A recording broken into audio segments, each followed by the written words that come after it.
जादुई तलवार वाला लड़का और राक्षसों से गांव की रक्षा। बहुत समय पहले सुराजपुर नामक एक शांत गांव था।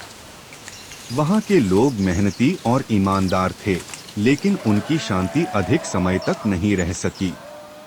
एक दिन गांव पर राक्षसों का हमला हुआ। वे खेतों को जला रहे थे, घरों को तोड़ रहे थे और लोगों को परेशान कर रहे थे।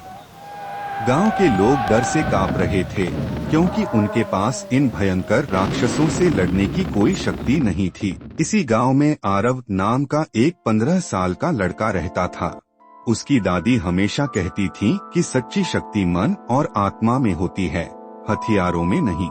एक रात जब गांव के लोग मदद की उम्मीद में भगवान से प्रार्थना कर रहे थे, आरव को एक सपना आया। सपने में एक बूढ़ा संत उसे बुला रहा था। वह जंगल की ओर गया और वहां एक चमचमाती तलवार देखी जो एक बड़े पत्थर में धंसी हुई थी।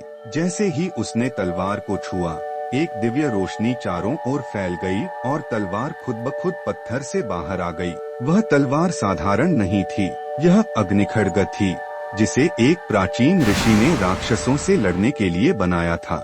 अब आरव में एक अजीब सी शक्ति आ गई थी। तलवार उसे हवा में उड़ने, आग से वार करने और अपनी गति से बिजली की तरह तेज होने की शक्ति देती थी। अगली सुबह जब राक्षस फिर से गांव पर हमला करने आए, तो इस बार गांव वाले भागे नहीं। आरव अपनी जादुई तलवार के साथ उनके सामने खड़ा हो गया। राक्षस हंसने लगे, एक बच्चा हमारी सेना को रोकने आया है। हा। लेकिन जैसे ही आरव ने तलवार घुमाई, आग की लपटें निकलने लगी और उसने एक झटके में 5 राक्षसों को हरा दिया। उसकी तेज गति से बाकी राक्षस घबरा गए। आरव ने अपनी तलवार को जमीन पर मारा, जिससे एक विशाल अग्निलहर निकली और सारे राक्षस जलकर राख हो गए। गांव वालों ने खुशी में तालियां बजाईं और आरव को अपना रक्षक मान लिया।